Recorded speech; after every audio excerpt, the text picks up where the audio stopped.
Do you enjoy puzzles? And do you enjoy completing them in the most efficient manner possible while the resources at your disposal to complete said puzzles continually grows? Well then Project L might be a game for you. Designed for 1 to 5 players, on average it's going to take you about 15 to 25 minutes to complete a game. The goal of Project L is to earn the most victory points by completing various puzzles. You complete puzzles by filling in the white recessed area with various different puzzle pieces. When you complete a puzzle, you gain back all the pieces that you used to complete it, and then you can use these on future puzzles. If there's a number on the puzzle, those are going to be the number of victory points that you get at the end of the game. And then if there's a puzzle piece icon on it, that's going to be the puzzle piece that you're going to get as a reward for completing that puzzle. To set up the game, take all the white puzzles and put them in their own deck. And then, based on the number of people that you're playing with, take a certain number of black puzzles and put them in their own separate deck.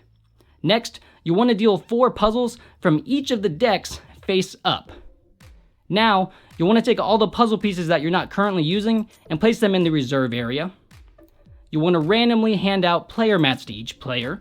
One of those player mats is going to have the first player icon on it. That's going to be the first player for the game. And then, you're going to want to hand each player a level 1 and a level 2 puzzle piece. Now, the puzzles have different levels to them.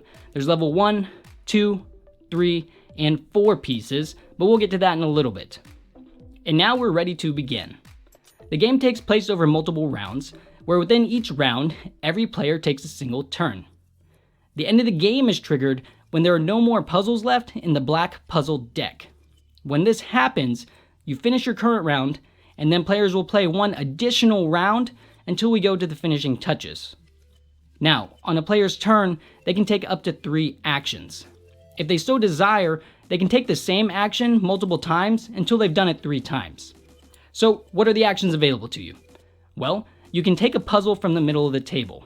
When you do this, put it in front of you, and then immediately replace that puzzle with a puzzle from the corresponding deck that you took it from.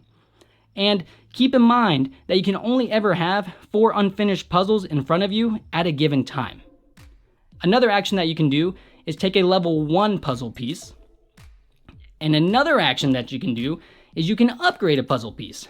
This is done by taking the current puzzle piece that you have and then trading it out for another puzzle piece in the reserve that is 1 level higher.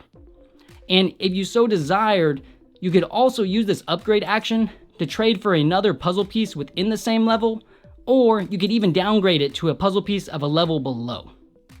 Another action that you can do is place a puzzle piece onto an unfinished puzzle. When you do this, you can orient the piece in any direction that you want, but keep in mind, once you place the piece onto the puzzle, you cannot change the orientation of that piece until you've completed the puzzle.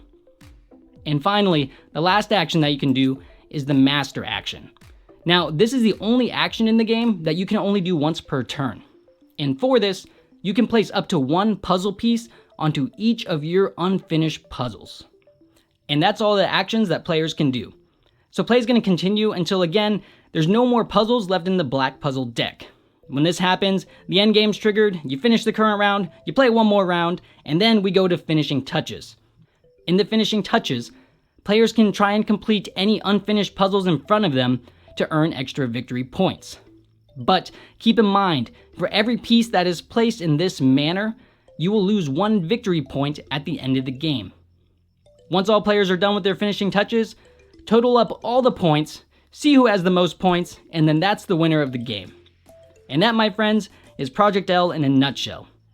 What I really enjoy about this game is the quick setup, quick play time, but especially how easy it is to teach to people who are not familiar with modern board games. Heck, I even played a 5-player game with 2 of my 85-year-old relatives, and we had no issues whatsoever.